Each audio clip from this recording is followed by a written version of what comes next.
Hello class second students, आज हम आपकी हिंदी की क्लास स्टार्ट करने जा रहे हैं। आपकी हिंदी की क्लास स्टार्ट करने के लिए आप अपने हाफ ईयरली के नोट्स का पेज नंबर 1 और 17 ले लीजिए। पेज नंबर 1 पर आपको चैप्टर 8 दिया हुआ है, जैसे को तैसा। इसमें आपको एक लोमड़ी और सारस की कहानी बताई गई है। जिन बच्चों के पास बुक्स अवेलेबल है, आप देख सकते हैं कि आपकी बुक के पार्ट 8 जैसे कि तैसा में भी आपको ये स्टोरी मिल जाएगी। साथ ही आपकी ऑनलाइन और ऑफलाइन दोनों क्लासेस कंटिन्यू है। अगर आप ऑफलाइन क्लासेस अटेंड करना चाहते हैं तो आप स्कूल आकर फॉर्म फिल कर अपनी ऑफलाइन क्लासेस ज्वाइन कर सकते हैं, या फिर आप अपनी ऑनलाइन क्लासेस में भी आप ये अपना चैप्टर स्टार्ट कर सकते हैं।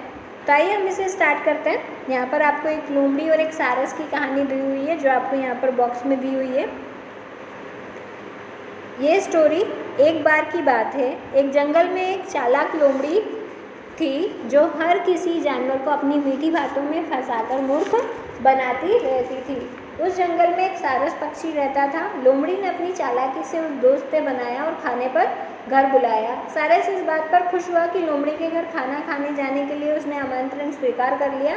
अगले दिन सारस लोमड़ी के घर खाना खाने पहुंचा तो उसने देखा कि लोमड़ी अपने लिए एक एक प्लेट में सूप लेकर आई है। यह देखकर सारस मन ही मन बहुत दुखी हुआ, क्योंकि लंबी चोंच होने के कारण वह प्लेट से सूप नहीं पी सकता था। लोमड़ी ने चालाकी से सवाल पूछा, मित्र, सूप कैसा लग रहा है? सारस ने उत्तर दिया, यह बहुत अच्छा है, पर मेरे पेट में दर्द है, इसलिए मैं नहीं पी पाऊँगा। और वह वहाँ से चला गया। जाते जाते वह सारस को दूसरे दिन अपने घर दावत पर निमंत्रण दे गया। अगले दिन लोमड़ी उसके घर पहुंच गई। जब सारस ने देखा तो उसने उसका अच्छे से स्वागत सत्कार किया।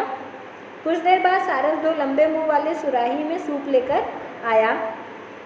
सारस का लंबा चोंच सुराही में आराम से घुस चला गया और वो सूप पीने लगा। लोमड़ी का मुंह सुराही में नहीं घुस पा रहा था। सूप पीने के बाद सारस ने लोमड़ी से प्रश्न पूछा, सूप कैसा लगा?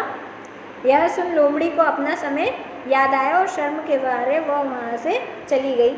शिक्षा, जो दूसरों को मूर्ख समझता है वह किसी के भरोसे के लायक नहीं रहता है। आपको ये स्टोरी से यही सीख मिलती है कि जब आप किसी का बुरा करते हैं या जब भी आप किसी दूसरे को मूर्ख समझते हैं तो कोई भी व्यक्ति आप पर भरोसा नहीं करता है।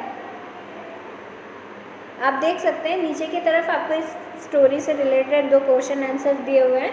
ये क्वेश्चन के आंसर्स आपको यहाँ पर राइट कर कंप्लीट करना है। आइए हम इन्हें स्टार्ट करते हैं। फर्स्ट आपको दिया हुआ है, क्या आप अपने मित्र के साथ धोखा करना पसंद करते हैं? तो मतलब क्या आप अपने फ्रेंड के साथ कभी धोखा करना पसंद करेंगे? तो आपको उत्तर में लिखना है नहीं, हम अपने मित्र के साथ धोखा करना पसंद नहीं करते हैं, यानी कि हम हमारे मित्र को धोखा करना पसंद नहीं करेंगे। क्या आपको किसी ने इस प्रकार धोखा दिया है? क्या आपको कभी किसी ने इस प्रकार धोखा दिया है, यानी कि वो अगर आपको अपनी मीठी मीठी बातों में फंसाकर आपके साथ कुछ गलत करने का प्रयास? तो आपको यहाँ पर उत्तर में दिया हुआ है नहीं, हमें किसी भी मित्र ने इस प्रकार धोखा नहीं दिया हुआ है, यानी कि आपके मित्र सभी अच्छे ही होते हैं, वो कभी भी आपको इस तरीके से हर्ट करने की कोशिश नहीं करते। इसी के साथ में आपका ये चैप्टर कंप्लीट होता है। साथ ही आपकी ऑनलाइन ऑफलाइन क्लासेस में भी आपको ये चैप्टर फिर से एक्सप्लेन कर दिया जाएगा। आप वहाँ पर भी इस चैप्टर को और अच्छे तरीके से समझ सकते हैं। नेक्स्ट पेज नंबर 17 पर आप लोग आ जाइए। पेज नंबर 17 पर यहाँ पर आपका ग्रामर पोर्शन आपको दिया हुआ है, जिसमें आपको अनुच्छेद और निबंध बताए हुए हैं।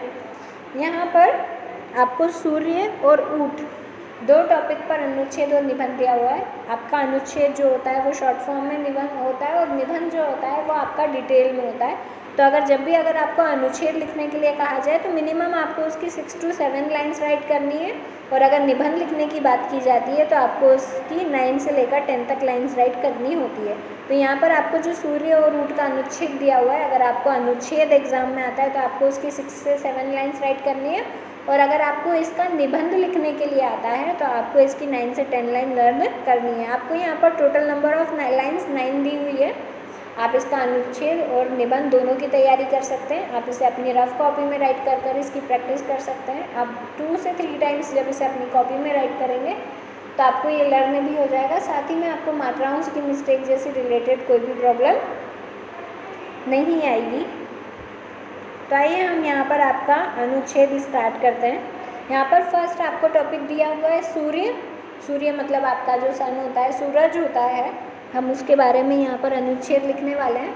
इसके अलावा अगर आपको एग्ज़ाम्स में के लिए ये लर्न नहीं है तो आपको सूरज एक नॉर्मल आपका ऑब्जेक्ट है जो आपको पता ही होता है उसके बारे में, तो आप उसके बारे में आपके मन से भी लिखकर ऐसे कंप्लीट कर सकते हैं। अब यहाँ पर हम आपका नोट्स का अनुच्छेद स्टार्ट करते हैं, जिसमें फर्स्ट लाइन आपको दी हुई है। सूर्य एक तारा है और हमारे सौरमंडल के सबसे महत्वपूर्ण हिस्सों में से एक है। सूर्य जो है वो एक तारा है और वो सौरमंडल का सबसे महत्वपूर्ण हिस्सा है। यह हमारी पृथ्वी का सबसे निकटतम तारा है, यानी कि सौरमंडल में जहाँ पर बहुत सारे ग्रह और तारे उपलब्ध हैं, वहाँ पर हमारी जो पृथ्वी है, जिस प्लैनेट पे हम रहते हैं, उसका सबसे निकटतम तारे की अगर हम बात की जाए तो यहाँ पर सूर्य पृथ्वी का सबसे निकटतम तारा होता है। तीसरा, हमारे सौरमंडल के सभी ग्रह सूर्य के चारों ओर घूमते हैं। सौरमंडल में जितने भी ग्रह और तारे होते हैं वो सूर्य का चक्कर लगाते हैं। सूर्य द्वारा उत्सर्जित सूर्य का प्रकाश 3 लाख किलोमीटर प्रति सेकंड की गति से यात्रा करता है। सूर्य के द्वारा उत्सर्जित सूर्य का प्रकाश, यानी कि सूर्य से निकला हुआ जो सूर्य का प्रकाश होता है, वो 3 लाख किलोमीटर प्रति सेकंड की गति से यात्रा करता है, जो कि बहुत ही ज़्यादा है। फिफ्थ, जब सूरज उगता है तो उसे दिन कहा जाता है और जब वह चला जाता है तो रात हो जाती है। इस प्रकार सूरज के बिना हर जगह अंधेरा है। तो सूरज के बिना आपने देखा होगा, सुबह सुबह जब सूरज उगता है तो हम उसे सुबह और दिन का हाथ कहते हैं, और शाम को जब सूरज ढल जाता है तो फिर आपकी धीरे धीरे वो शाम और फिर रात में कन्वर्ट हो जाता है। तो इस प्रकार सूरज के बिना पृथ्वी के सभी जगह पर क्या होगा, केवल अंधेरा मात्र होगा।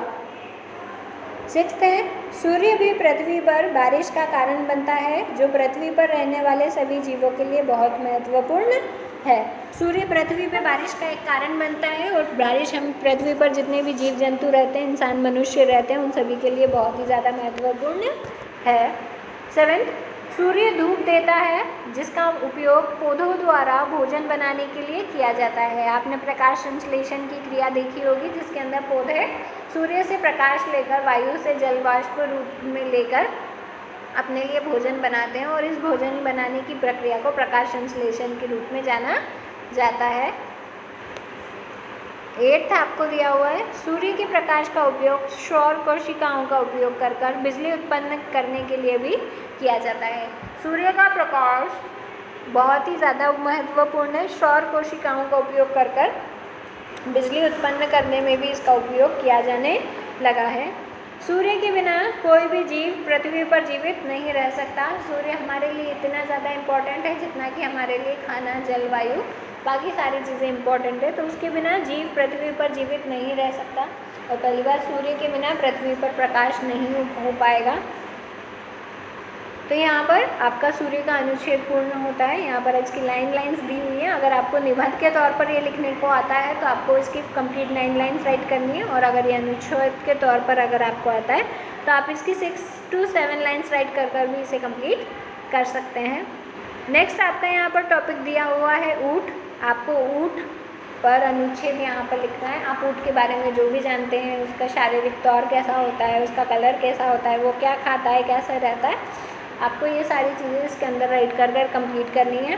फर्स्ट आपका यहाँ पर सेंटेंस दिया हुआ है, ऊँट शाकाहारी पशु है। ऊँट एक शाकाहारी पशु है, यानी कि वो पेड़ पौधों की पत्तियाँ, चारा, भूसा, ये सारी चीज़ें खाकर वो रहता है, यानी कि वो किसी भी मतलब मांसाहारी नहीं है, किसी दूसरे जानवर को वो नहीं खाता है।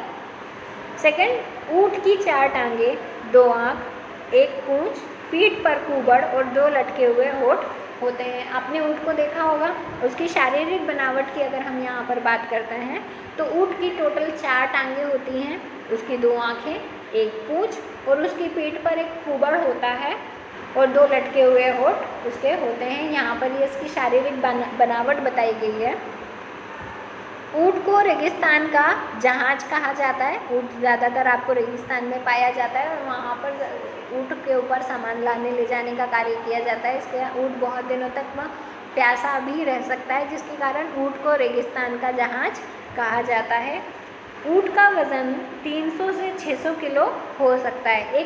अगर हम औसतन ऊँट के वज़न की बात करेंगे तो एक ऊँट के वज़न 300 से 600 किलो के बीच में होता है। ऊँट का रंग हल्का भूरा और गहरा भूरा होता है। ऊँट 2 रंगों में आपको पाया जाता है। उसका मेन कलर भूरा होता है, जो कि आपको हल्का भूरा और गहरा भूरा ये 2 रंगों में देखने को मिल सकता है। ऊँट एक दिन में 36 लीटर पानी पीता है। ऊँट एक ही दिन में अगर उसे पानी पर्याप्त मात्रा में पीने के लिए मिले तो वो एक दिन में 36 लीटर पानी पी सकता है, और वो ज़्यादा दिन भी प्यासा रह सकता है क्योंकि उसके पीठ में जो कुबड़ होता है उसमें वो उसे स्टोर कर रखता है। ऊँट का दूध बहुत पौष्टिक होता है, जिसके लिए इसलिए रेगिस्तान में कई लोग इसके दूध का उपयोग करते हैं। ऊँट का जो दूध होता है वो बहुत ही ज़्यादा पौष्टिक होता है। पाँव में आपको औ की मात्रा लगानी है, पौष्टिक होता है, जिसके लिए रेगिस्तान के कई लोग क्या होते हैं, ऊँट के दूध का उपयोग करते हैं। नेक्स्ट आपकी 8th लाइन दी हुई है, ऊँट भोजन में हरी पत्तियाँ, कटीली झाड़ियाँ और सूखा चारा खाता है। ऊँट भोजन में हरी पत्तियाँ यानी कि पेड़ पौधों की जो हरी पत्तियाँ होती हैं, कटीली झाड़ियाँ यानी कि कांटे वाली जो झाड़ियाँ होती हैं, और सूखा चारा, ये सब वो अपने खाने में खाता है। ऊँट का जीवन काल 40 से 50 साल का होता है, यानी कि ऊँट का जो जीवन काल है वो एक ऊँट कम से कम या ज़्यादा से ज़्यादा 40 से 50 साल वो जी पाता है। इसी के साथ में आपका ये सूर्य और ऊँट का अनुच्छेद यहाँ पूर्ण होता है। आपको इसे 3 टाइम्स अपनी रफ कॉपी में राइट कर लर्न करना है, ताकि अगर एग्ज़ाम्स में ये आपको राइट करने के लिए आता है तो आप इसे इजीली राइट कर कंप्लीट कर सकें।